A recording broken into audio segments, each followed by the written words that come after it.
بسم اللہ الرحمن الرحیم ایاک نعبد و ایاک نستعین۔ میرے پاکستانیوں، میں جو آج آپ سے بات کرنے لگا ہوں وہ کل ایک ISPR کی پریس کانفرنس ہوئی اور اس کے اندر انہوں نے ایک دو باتیں کہیں تو میں مجبور ہوں کہ میں آج اپنی قوم کے ساتھ بات کروں۔ جو انہوں نے بات کی کہ یہ پاکستان کے خلاف بغاوت اور اشارہ سارا تحریک انصاف کے اوپر کہ ہم نے بغاوت کی ہے، اور یہ کہ یہ پہلے سے پلان بن رہا تھا اس کا کہ ہم یہ پہلے سے ہی تیاری کر رہے تھے بغاوت کرنے کے لیے، اور یہ اپنی فوج کے خلاف یہ سارا یہ ہم نے کیا، اور جس طرح کی وہ بات کی گئی مجھے ایک بڑی تکلیف ہوئی اس کی۔ تو میں نے کہا کہ میں آج اپنی قوم کے سامنے ذرا 2-3 پوائنٹ رکھوں، کیونکہ جب ایسی بات کی جاتی ہے تو اس کا جواب دینا بڑا ضروری ہے۔ دیکھیں، اب یہ موقف آ گیا ISPR کا اور پاکستان کی اسٹیبلشمنٹ کا کہ تحریک انصاف نے بغاوت کی۔ اب یہ دوسرا بھی ایک موقف ہے، یہ ہمارا بھی موقف ہے، یہ میرا موقف ہے، میری پارٹی کا موقف ہے کہ ہمارے خلاف پوری کانسپریسی کی گئی، ہماری گورنمنٹ گرائی گئی، جبکہ پاکستان کی تاریخ میں 2 سالوں میں ہمارے 2 سالوں میں بہترین معیشت اوپر جا رہی تھی۔ آپ اگر اکنامک انڈیکیٹرز دیکھ لیں اور پاکستان اکنامک سروے پڑھ لیں تو وہ ان کی حکومت کا بھی پڑھ لیں جو ان کے دور میں شائع ہوا ہے، تو آپ کو یہ پتہ چلے گا کہ 17 سال کے بعد بہترین اکنامک پرفارمنس تھی، اور 17 سال پہلے اس لیے تھی کہ امریکی ڈالرز آ رہے تھے، ہم امریکہ کی وار آن ٹیرر لڑ رہے تھے۔ یہ امریکی ڈالرز آنے کے باوجود یہ اکانومی بڑھ رہی تھی، انڈسٹری بڑھ رہی تھی، ریکارڈ گروتھ ہو رہی تھی، اور اس کے باوجود کہ 2 سال کرونا میں ساری دنیا میں ایک بہت بڑا زوال آیا ہوا تھا، اس کے باوجود اللہ کا کرم کہ ہم نے اپنی معیشت کو بھی بچایا، ہم نے اپنے لوگوں کو بھی بچایا۔ دنیا نے اکنالج کیا کہ پاکستان نے جو قدم اٹھائے کووڈ-19 میں وہ دنیا میں مثال تھے۔ ایک امریکی ایک اکانومسٹ جو کام کرتا تھا ڈونلڈ ٹرمپ میں، اس نے کہا کہ اگر امریکہ پاکستان کی مثال لے لیتا تو کتنے 10 کھرب ڈالر بچا سکتا تھا۔ تو اس گورنمنٹ کو گرایا گیا ایک سازش کے تحت، تو یہ ہم کہہ رہے ہیں کہ ملک سے غداری ہوئی۔ اس کے بعد 25 مئی کو ہمارے ساتھ جو ہوا، کسی پولیٹیکل پارٹی سے ایسا نہیں ہوا کہ وہ لانگ مارچ کر رہی ہے اور 2 دن پہلے گھروں میں گھس کے اٹھائے جا رہے ہیں لوگ، کتنے ہزار گھروں میں پولیس گھسی رات کے صبح کے 3 بجے۔ یہ پہلی دفعہ کسی پارٹی سے ایسے ہوا۔ 3 لانگ مارچز میرے خلاف ہوئی، بتائیں ایک بھی FIR کٹی؟ ایک دفعہ ہم نے کسی کو روکا؟ کسی کے اوپر ٹیئر گیسنگ ہوئی؟ اور ہمارے اوپر پورا ایک اٹیک آیا، ہمارے بنیادی حقوق فنڈامنٹل رائٹس کی وائلیشنز ہوئی، اور ہمارے اوپر ہی پرچے کٹ گئے۔ میں نے تب 26 کی صبح کو اپنے دھرنا کال آف کیا، کیونکہ مجھے پتا تھا انتشار کی طرف جا رہا ہے۔ جو پارٹی الیکشن چاہتی ہے وہ انتشار تو نہیں چاہتی۔ تو اس کے بعد ہمارے اوپر یہ نہیں ہوا کہ سستیاں کم ہوئیں۔ جب ہم 30 بائی الیکشنز جیت گئے 37 میں سے، باوجود اس کے کہ پوری اسٹیبلشمنٹ کی سپورٹ تھی یہ 12 جماعتوں کی، میرے اوپر قاتلانہ حملہ ہوا، مجھے قتل کرنے کی کوشش کی گئی، میں اپنی FIR نہیں کٹوا سکا۔ یہ بھی سازش تھی، کیونکہ وہ طاقتور لوگ بیٹھے ہوئے تھے، میں کچھ نہیں کر سکا۔ پھر جو JIT بنی پنجاب کی ہماری گورنمنٹ تھی، اس نے جو چیزیں سامنے لے کے آئیں، جب وہ چیزیں سامنے آ رہی تھیں کہ 3 شوٹر تھے ایک کی بجائے، وہ JIT کو سیبوٹاج کیا طاقتور لوگوں نے۔ سازش تھی، کیوں نہیں JIT کو چلنے دیا۔ اس کے بعد ہمارے اوپر میرے گھر پہ حملہ ہوتا ہے۔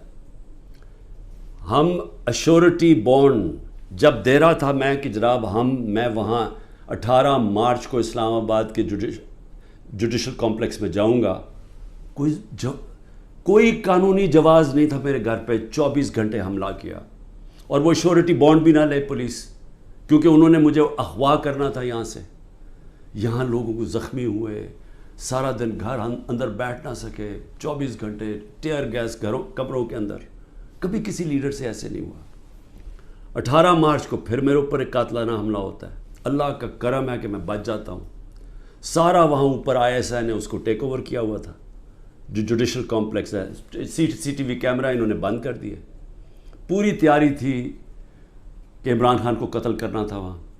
وہ اللہ نے ایسا کرم کیا کہ وقت پہ ہم باہر نکلے, اگر اندر چلے جاتے تو دروازہ بند ہو جاتا تو ختم تھا. وہاں بچا میں. اس کے بعد اگلے دن یہاں, 2 دن کے بعد, 3 دن کے بعد ادھر ایک اور مرتضیٰ بھٹو ٹائپ قتل کرنا تھا. وہ مجھے پہلے پتہ چل گیا, میں نے ٹی وی پہ چلا گیا, وہ رک گئی بات. تو سازش تو کیا ہو رہی تھی؟ سازش یہ ہو رہی تھی کہ ایک پارٹی جو جیتنے جا رہی تھی الیکشن, اس کو پارٹی کو ختم کرنے کے لیے لیڈر کو ختم کرنا تھا. اور پلان تب سے ہی بنا ہوا تھا. کیسز شروع ہو گئے تھے مہینوں کے اندر. جیسے 70 سال میں ایک آدمی کے اوپر ایک کرمنل کیس نہیں ہوتا, چند مہینے میں آج 170 سے زیادہ کیس ہو چکے ہیں. یہ یعنی کون سا انصاف کا تقاضا ہے کہ ہر قسم کا, جو ہر دوسرے دن کوئی نیا کیس ہو جاتا ہے, سارا میرا وقت ایک عدالت سے دوسری عدالت میں لگتا ہے. تو یہ کون سا, یہ ملک کی بہتری کے لیے ہو رہا ہے کہ ایک پارٹی, سب سے بڑی پارٹی کو باہر رکھنا؟ اس سے بڑی سازش کیا ہے؟ جمہوریت, سب سے بڑی پارٹی کو ختم کرنے کا مطلب جمہوریت ختم کرنا ہے, اور جمہوریت ختم کرنے کا مطلب آزادی ختم کرنا ہے. تو یہ کیا ملک کے خلاف سازش نہیں ہے؟ اور پھر جو 9 مئی کو ہوا, اب ISPR صاحب کہہ رہے ہیں کہ جناب 9 مئی کو جو ہوا ہے وہ ایک بڑی سازش چلتی آ رہی تھی, تو وہ سازش سامنے آئی, بغاوت. مجھے یہ بتائیں کہ میں جب یہاں سے, مجھے پتا تھا پکڑنا انہوں نے مجھے 9 مئی کو, میں اس سے پہلے ویڈیو ریکارڈ کر کے گیا کہ اگر مجھے پکڑنا ہے مجھے وارنٹ دے دیں اور میں آرام سے اپنے آپ کو آپ کے حوالے کر دوں گا. کوئی ضرورت نہیں ہے کہ یہ جو میرے گھر کے باہر ہوا کہ پولیس, 1000 پولیس اور رینجرز اٹیک کر رہے ہیں. سب کے سامنے جو ہوا کہ رینجرز بھی نہیں بلکہ وہ کمانڈوز تھے, انہوں نے اٹیک کیا, شیشے توڑے. عملہ جو بیٹھا ہوا تھا رجسٹری آفس کا اسلام آباد ہائی کو, اس کو مارا, وکیلوں کو مارا, مجھے لگا ڈنڈا, مجھے اس طرح لے کے گئے جس طرح کوئی دہشت گرد ہے, غیر قانونی طور پہ مجھے پکڑا. کیا یہ بھی سازش کا حصہ تھا؟ کیونکہ اس کی وجہ سے اشتعال آنا تھا لوگوں کو, اور ہمارا موقف یہ ہے کہ اس کو استعمال کر کے ایک پورا کریک ڈاؤن کیا گیا جو پہلے سے پلان تھا. ہو ہی نہیں سکتا کہ 2 دنوں کے اندر آپ 10,000 لوگوں کو جیلوں میں ڈال دیں پکڑ کے, جب سے پہلے سے پلان نہیں بنا ہوا تھا. اور اس کے بعد جو بھی چیزیں ہو رہی ہیں کہ جو PTI کا ہے اس کو پکڑ لیتے ہیں, جیلوں میں ڈال دیتے ہیں, بری طرح رکھا جا رہا ہے, تشدد کیا جا رہا ہے, کسٹوڈیل ٹارچر کی جا رہی ہے, اور جو ہاتھ کھڑا کر کے کہتا ہے جی میں تحریک انصاف چھوڑ رہا ہوں, سب کچھ معاف. تو میرا اب سوال یہ ہے کہ ISPR کا یہ موقف ہے کہ فوج کے خلاف بغاوت ہے, ہمارا یہ موقف ہے کہ یہ ہمارے خلاف پوری سازش ہوئی پارٹی کو ختم کرنے کی تاکہ وہ الیکشن نہ لڑ سکے اور عمران خان کو الیکشن سے باہر کیا جائے. یہ 170 کیسز اس لیے ہیں کہ کسی طرح ڈسکوالیفائی کرو یا جیل میں ڈالو. اور یہ ملٹری کورٹس بھی میری نظر میں اس لیے ہیں کیونکہ سول کورٹس کے اندر یہ جو سارے کیسز ہیں یہ کبھی چل سکتے ہی نہیں ہیں کیونکہ بوگس کیسز ہیں. تو اس لیے ملٹری کورٹس بنائے جا رہے ہیں تاکہ اس میں عمران خان کو سزا دی جائے تاکہ وہ الیکشن سے باہر ہو جائے. تو میں آج اپنی ملٹری اسٹیبلشمنٹ کو کہنا چاہتا ہوں کہ دیکھیں,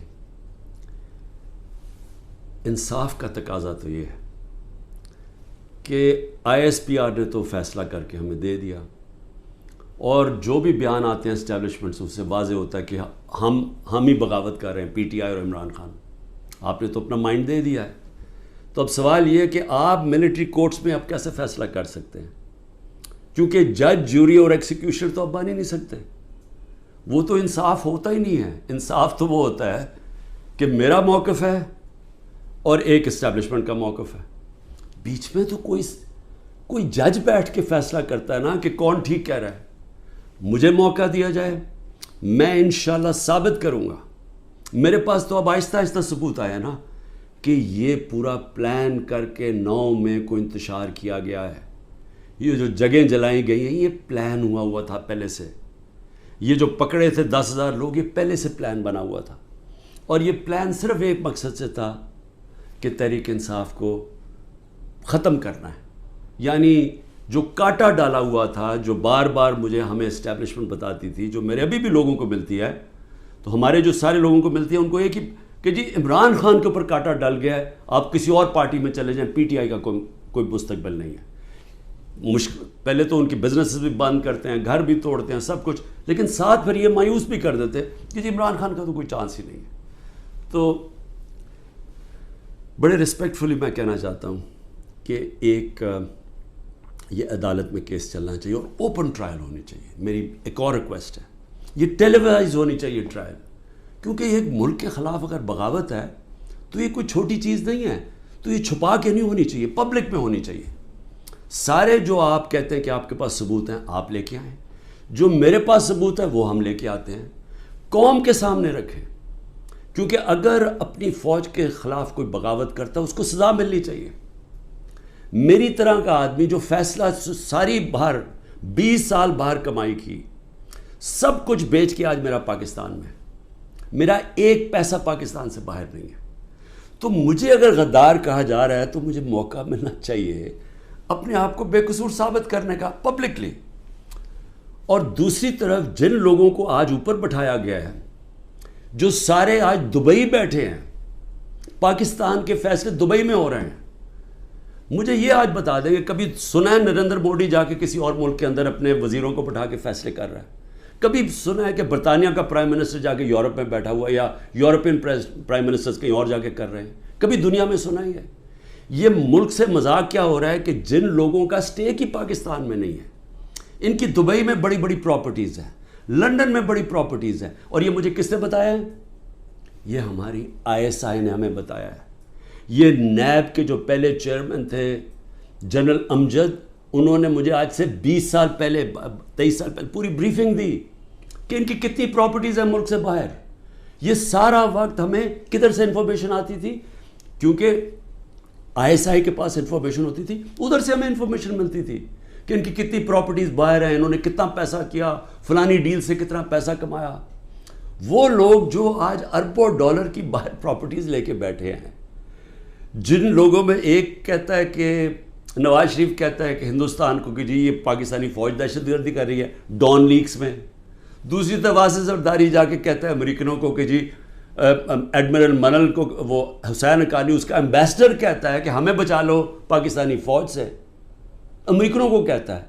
وہ ٹھیک ہیں جن کے اربوں ڈالر باہر پڑے ہیں اور جو آج سارے مل کے، یعنی پاکستان میں انہیں کوئی جگہ نہیں ملی میٹنگ کے لیے، وہ باہر بیٹھے ہوئے سارے. اور عمران خان جو سب کچھ اپنا چھوڑ کے بیچ کے آج پاکستان ہے، وہ غدار بن گئے. مجھے یہ بتائیں، میں پرائم منسٹر 3.5 سال تھا، مجھے ایک بتائیں میں نے نجی دورہ کیا ہو، پرائیویٹ وزٹ کی ہو. میرے بچے انگلینڈ میں تھے، 2 دفعہ مجھے برطانیہ کے پرائم منسٹر نے آفر کی کہ لنڈن آؤ. میں کیوں نہیں گیا؟ کیونکہ میں جب کوئی باہر کا دورہ کرتا تھا پہلے میں دیکھتا تھا میرے ملک کو اس کا کیا فائدہ ہے.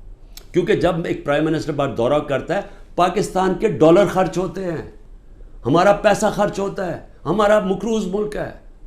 میں تو اپنے بچے تک نہیں گیا.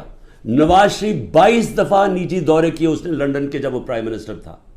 آصف زرداری 50 دفعہ دبئی گیا جب وہ پریزیڈنٹ تھا، اور ملکوں کے علاوہ. تو آج مجھے تکلیف یہ ہے کہ یہ جو لوگ اوپر مسلط کیے ہیں، جو دبئی بیٹھ کے پاکستان کے فیصلے کر رہے ہیں، یہ محب وطن ہیں، اور میں اور میری جماعت ان کو غدار کہا جا رہا ہے. اس لیے اس کی اوپن ٹرائل کریں. یہ بیٹھے اس کو ٹی وی کے اوپر یہ ٹرائل آئے، مجھے موقع ملے بتانے کا قوم کو کہ ہمارے سے ہوا کیا کیا ہے، میرے سے کس طرح غداری کی گئی ہے، کس طرح میرے سے جھوٹ بولے گئے ہیں، کس طرح کمر میں چاقو مارا گیا ہے، اور آج پاکستان کو گھٹنے پہ پہنچا دیا ہے. آج ہم معاشی طور پہ بھی اس جگہ پہ پہنچ گئے ہیں کہ نریندر مودی کہتا ہے کہ اس کو پاکستان کو چھوڑ دو، یہ اپنے بوجھ میں ہی کر رہا ہے. آج یہ سٹیٹمنٹ آئی ہے، 14 مہینے پہلے اس طرح کی کسی کوئی سٹیٹمنٹ آئی تھی؟ ذرا صرف دیکھ لیں کہ پاکستان کا وقار کدھر تھا اور آج کدھر ہے پاکستان. جتنی انہوں نے خدمت کی امریکہ کی، یہ فورن منسٹر نے اچھی اچھی انگریزی بول کے اور پتہ نہیں اربوں روپے کے دورے کر کے، اور اوپر سے شہباز شریف سارا وقت دورے کر رہا ہے باہر. جو جوائنٹ سٹیٹمنٹ آئی امریکہ کی اور ہندوستان کی نریندر مودی کے دورے پہ، ہماری خطرے کی گھنٹی بجنی چاہیے. کبھی بائی لیٹرل میٹنگ میں وہ تیسرے ملک کو برا بھلا نہیں کہتے. انہوں نے نام لے کے کہا کہ پاکستانی دہشت گردی کر رہا ہے. مطلب یہ کہ کشمیر کی جو ساری وہ جو بیچاروں اتنی دیر سے اپنی آزادی کی جنگ لڑ رہے ہیں وہ پاکستان دہشت گردی کر کے لڑ رہا ہے. وہ آزادی کی جنگ نہیں ہے. یہ اتنا برا ہمارے اوپر انہوں نے جو اب میں کیا کہوں کہ جس طرح کا انہوں نے پاکستان کے اوپر تماچا مارا ہے اور یہاں سے کوئی جواب نہیں آئے گا کیونکہ ان کے پیسے باہر پڑے ہیں اور ان کو پتہ ہے ان کے پیسے باہر پڑے ہیں. یہ کبھی نہیں بولیں گے. لیکن مجھے اس سے زیادہ خطرہ ہے اور میں اس لیے بھی اپنی اسٹیبلشمنٹ کو پیغام دینا چاہتا ہوں کہ دیکھیں میں ایک تاریخ کا طالب علم ہوں. یہ جو انڈیا کا اور اب امریکہ کا جو جوائنٹ ڈیکلریشن آئی اور جو سمجھوتا ہوا ہے ڈیفنس میں، نیوکلیئر میں، آرٹیفیشل انٹیلیجنس ٹیکنالوجی میں، یہ اب پاکستان میں بہت آگے ہمارے معاشی حالات بالکل ہی جدھر پہنچ گئے ہیں. اس سے ایک امبیلنس پیدا ہو گیا ہے.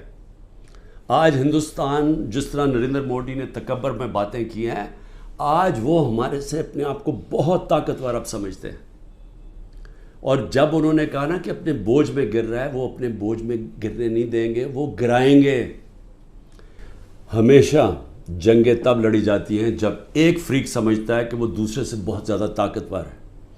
روس جب یوکرین میں گیا تو یوکرین کا نیوکلیئر پروگرام ختم ہو چکا تھا اور روس سمجھتا تھا ان سے بہت بڑا طاقتور ہے. امریکہ عراق میں اور افغانستان میں اس لیے گیا کہ وہ بہت طاقتور تھا ان سے. تو جب ہندوستان یہ سمجھنا شروع ہو گیا کہ وہ پاکستان سے بڑا طاقتور ہے، ہماری خطرے کی گھنٹی بجنی چاہیے. ملک کو متحد ہونا چاہیے. ملک کو آزاد رکھنے کے لیے قوم کو اکٹھا ہونا چاہیے. یہ نہیں ہونا چاہیے کہ ملک کی اسٹیبلشمنٹ ملک کی سب سے بڑی پارٹی کو ختم کرنے کی کوشش کرے. اس کا مطلب جو ملک کی اکثریت عوام ہے جو ایک پارٹی کے ساتھ کھڑی ہے اس کو اپنے خلاف کر لے. یہ ملک کو نقصان ہے. ہماری پھر سے اکانومی بیٹھ چکی ہے. ان کے پاس کوئی حل نہیں ہے. جو جس طرف ہم جا رہے ہیں، جو یہ کوشش کرنے جا رہے ہیں کہ کھچڑی پک جائے پولیٹیکل انجینئرنگ سے، وہ اور ملک کمزور ہونے والا ہے. میں اس لیے پھر سے کہتا ہوں کہ آخر میں اپنے جو فیصلہ کرنے والے لوگ ہیں، جو طاقتور لوگ ہیں، اس وقت پاکستان کو ایک ہی راستہ ہے، صاف اور شفاف الیکشن. لوگوں کو امید صرف تب آئے گی. امید ختم ہو چکی ہے.